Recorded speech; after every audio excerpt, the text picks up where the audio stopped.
Welcome in pediatric lecture series. Now, myself, Dr. Sunil Nathamaske, Professor and Dean, Dr. Vithalrao Vikhe Patil Foundations, Medical College and Hospital, Ahmednagar. Now we are in the lecture 12. It is very important in children, that is the rheumatic fever and rheumatic heart diseases.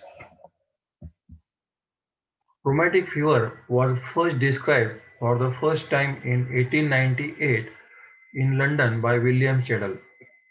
Also in 1904, Aschoff described typical histopathological lesions in rheumatic heart diseases. The first rheumatic fever diagnostic criteria which we are using were developed in 1944 by D. Jones and which was modified in 1992 by American Heart Association. Rheumatic fever is an autoimmune disease associated with group A beta hemolytic streptococcal infection. This usually appears in children in the age group of 5 to 15 years. The child develops following features: near about 50 to 78% develop carditis, 35 to 88% develop arthritis, 2 to 19% develop chorea, less than 6% of the children develop erythema marginatum, and less than 1 to 13% have subcutaneous nodules. These are the main features of the rheumatic fever. Acquired heart defects can be a consequence of rheumatic fever. Approximately 60% of patients in endemic countries develop chronic rheumatic heart disease, which is a complication of rheumatic fever. The risk is 1.6 to 2 times higher in female patients. The course of disease is characterized by relapses, where after the first episode, more may follow, thus increasing the risk of heart defects. The risk is higher the younger the patient is. That means in early age, risk is higher. Rheumatic fever symptoms occur 2 to 3 weeks after streptococcal pharyngitis and not after the streptococcal dermatitis. Just we have seen Thomas Duckett John. He is a pioneer in diagnostic criteria of the rheumatic fever. He was the director of research in rheumatic fever and rheumatic heart disease in House of Good Samaritan in Boston for 20 years. He was clinically at Muscat General Hospital and was faculty in Harvard Medical School. Dr. Jones was appointed inaugural National Advisory Heart Council and also served as Vice President of American Heart Association, Chairman of American Heart Association Council on Rheumatic Fever, and also President elected on the National Health Council. Now we'll see the clinical features of rheumatic fever one by one, which are major factors. Polyarthritis. It is a temporary migrating inflammation of a large joint, usually starting in the legs and migrating upwards, is considered as a major criteria in low-risk population, whereas monoarthritis, polyarthritis, and polyarthralgia are considered as a major criteria in high-risk population. Then carditis. In carditis, there is involvement of all three: pericardium, myocardium, and endocardium in the form of valvulitis. Third feature is Sydenham's chorea, also called as St. Vincent's dance. It is a characteristic series of involuntary rapid movements of the face and arms. This can occur very late in the disease for at least 3 months from the onset of infection. Milkmaid grip, spooning, pronation of extended hands, vermin of the tongue, etc. are the features of this Sydenham's chorea. Subcutaneous nodule, which is shown in this photograph, it is a painless, firm collection of collagen fibers over the bones or tendons. It commonly appears on the back of the wrist, outside the elbow, and front of the knees. Then erythema marginatum, it is shown in second figure. This long-lasting reddish rash that begins on the trunk and arms as a macule, which spread outward and clear in the middle of the form like a ring, which continue to spread and coalesce with other rings, ultimately taking on a snake-like appearance. This rash typically spares the face and is worst by heat. Now just we have seen the information of the Dr. D. Jones. He has invented this D. Jones criteria for diagnosis of rheumatic fever, which was modified in 1992. It has two components, major criteria and minor components as a minor criteria. Major criteria involves carditis, arthritis, chorea, erythema marginatum, and subcutaneous nodules. Whereas minor criteria includes hyperpyrexia, arthralgia without other signs of inflammation, laboratory indicators of acute phase reactant like ESR, C-reactive protein, and prolonged PR interval on ECG. Along with these major and minor criteria, there should be evidence of antecedent streptococcal infection in the form of throat swab culture or rapid antigen test and increase or elevated ASO antibody titer in serum.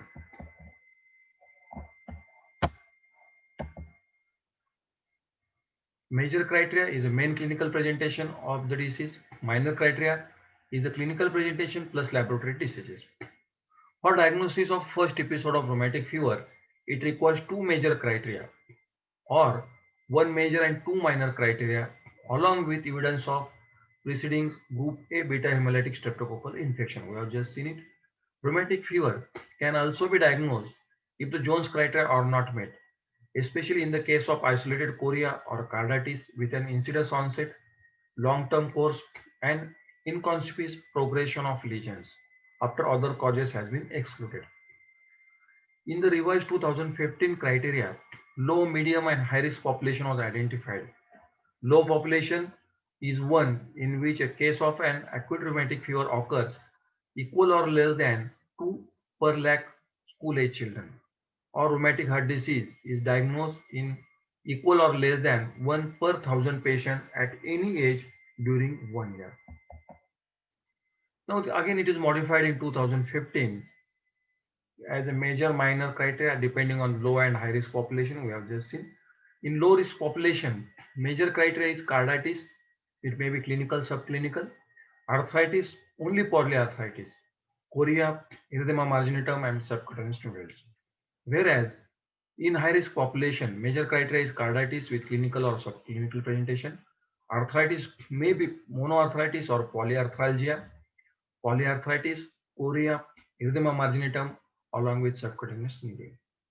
Minor criteria for low risk population is polyarthralgia, hyperpyrexia, temperature equal or more than 38.5 degrees centigrade, ESR more than 60 millimeter per hour, and or CRP equal or more than 3 milligram per deciliter. Very important is prolonged PR interval after taking into account the difference related of the age. Now minor criteria for high risk population is the monoarthralgia, hyperpyrexia, ESR equal or more than 30 millimeter per hour or and CRP equal or more than 3 milligram per deciliter and prolonged ECG PR interval. Also diagnosis of this rheumatic fever can be made on echocardiography, which is developed by American Heart Association in 2012. Accordingly, three grades are done: echocardiographic Doppler criteria. It may be pathological mitral regurgitation, pathological aortic regurgitation, where it is made as visible at least two projections, regurgitation jet, regurgitation peak velocity, and regurgitation pansystolic or any other murmur. Now this is the echocardiographic morphological criteria, mitral hole involvement and lesions. Now very important after this diagnostic criteria of the rheumatic fever is the diagnosis. Certain blood tests you have to do along with C-reactive protein, erythrocyte sedimentation rate commonly known as ESR, ECG, echocardiogram and throat culture.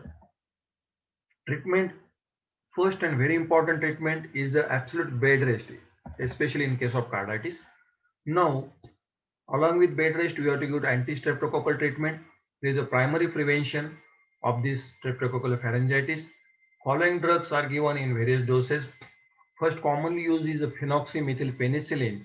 If the weight of child is 40 milligram or more, 2 to 3 milliunits international units per day divided into two doses, 12 hourly for 10 days it is given. If the child is less than 40 kg, 1 lakh to 2 lakh international units per kg in two divided doses, 12 hourly for 10 days it is given. Also benzyl penicillin is given intramuscularly as a single dose if the child is more than 40 kg, 1.2 MIU. If less than 40 kg, 6 lakh international unit. Third drug is the ceparoxil, 1 gram if the child is more than 40 kg, less than 40 kg, 30 milligram per kg as a single dose daily for 10 days. Cephalexin is also given. If the child is sensitive to penicillin, you can give the erythromycin. If the child is more than 40 kg, 0.2 to zero point 0.4 aminouric 6 to 8 hours, less than 40 kg, 30 to 50 milligram per kg per day, 3 to 4 doses for 10 days.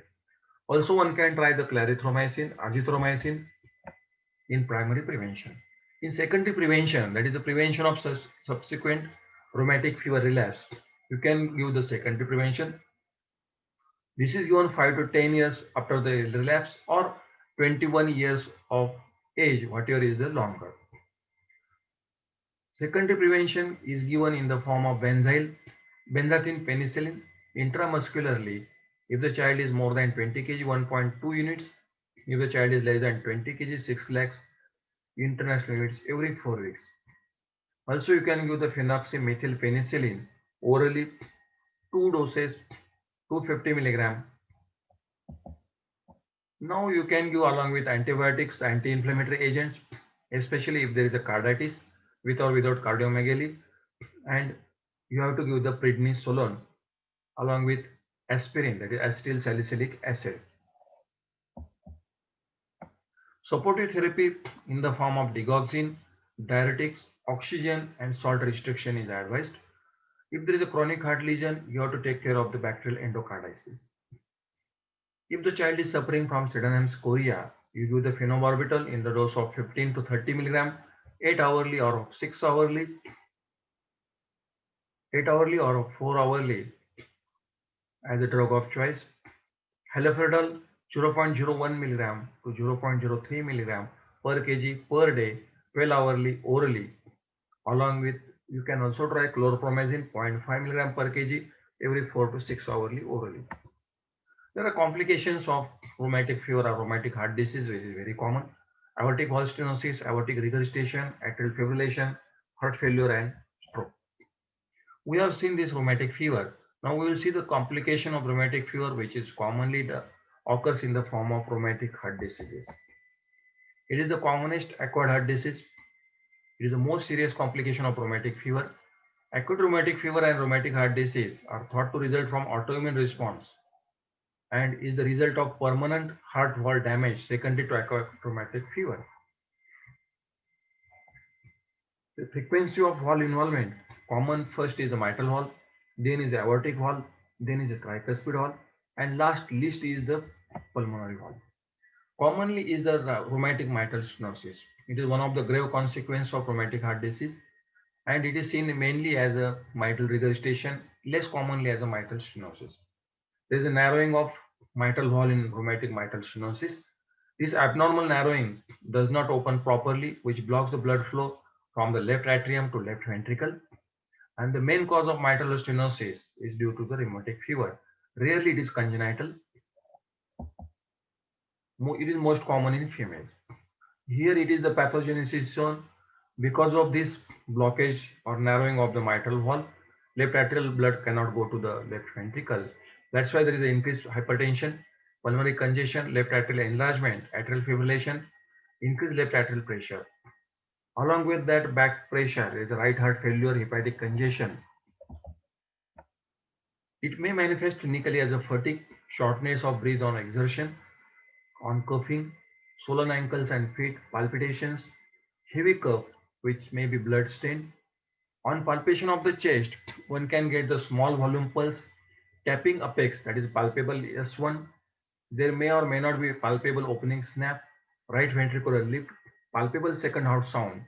And on auscultation, one can get the loud first heart sound and diastolic rumble that is related with the severity of the lesion. First heart sound is accentuated and snappy, low pitch diastolic rumble at apex. There may be pre-systolic accentuation.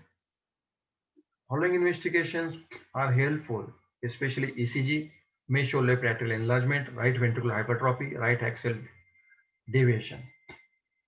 Echocardiogram, chest X-ray, and cardiac catheterization are helpful investigation in diagnosis of the rheumatic mitral stenosis.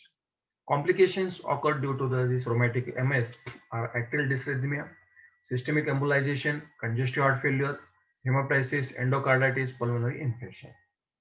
Treatment Medical giving the diuretics, then you can give the digitalis, that is digoxin, beta blockers, calcium channel blockers, anticoagulation, and very important is endocarditis prophylaxis. Now, surgical treatment is balloon valvuloplasty and mitral valve replacement or mitral valve repair. Second lesion due to rheumatic fever complication is rheumatic mitral regurgitation. Again, it is very common. In this condition, mitral valve does not close normally or tightly. That's why it allows some of the blood flow backward into the left atrium, and that's why it is mild and progress slowly. There is a decompensation also occurs, and because of backflow, left atrial enlargement also occurs. Clinical features are same as mitral stenosis like dyspnea, orthopnea, fatigue, paroxysmal nocturnal dyspnea, pulmonary hypertension, right-sided heart failure. Here the pulse is low volume, apex is hyperdynamic, laterally displaced. You can get the palpable third heart sound along with thrill, left parasternal lift, normal or soft first heart sound. But very important is second heart sound which is widely split. And murmur in this case is pansystolic, which is loudest at the apex radiating to the axilla. And if it is a dynamic mitral regurgitation, there may be mid-systolic murmur. Complication of rheumatic mitral regurgitation are heart failure, atrial fibrillation, pulmonary congestion. ECG shows left atrial enlargement, left ventricular hypertrophy, right ventricular hypertrophy, or in 5% of the cases there is a combined hypertrophy. X-ray diagnostic showing increased left ventricular, left atrium, pulmonary vascularity, and congestive heart failure. And only effective treatment in case of rheumatic mitral regurgitation is valve replacement or mitral valve repair. Along with rheumatic MS and MI, you can get the mitral valve prolapse also common in girls and teen children. It is inherited as autosomal dominant condition, commonly associated with pectus excavatum and Marfan syndrome, and it is identified at the age of adolescence by clinical features of the palpitation or chest pain. On auscultation, one can get the systolic ejection click and sometimes arrhythmia. Echocardiography diagnostic of the mitral valve prolapse. Now, next valve affected by rheumatic fever is the rheumatic valve stenosis. Aortic stenosis is a narrowing of the aortic valve, impeding delivery of blood from the heart to the body. Aortic stenosis can be caused by congenital also or also due to the rheumatic fever also. It prevents the valve from fully opening, which reduces or block the blood flow from the heart from main aorta and to the rest of the body. Clinically, there may be abnormal second heart sound, heart murmur, chest pain, angina, shortness of the breath, fatigue, and palpitations. Complications are like heart failure, stroke, blood clots, bleeding, arrhythmias, endocarditis, and death. Diagnosis of rheumatic aortic stenosis can be done by low volume pulse known as pulsus parastardus, delay in first heart sound and corresponding pulse in the carotid artery. Also there is a delay in the appearance of each pulse in the brachial and radial artery.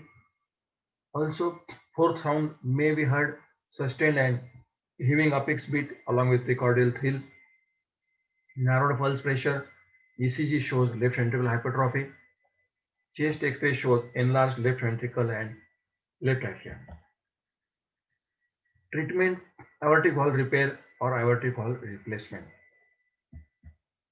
Now aortic regurgitation. There is a leaking of aortic valve of the heart that causes blood to flow backward into the left ventricle.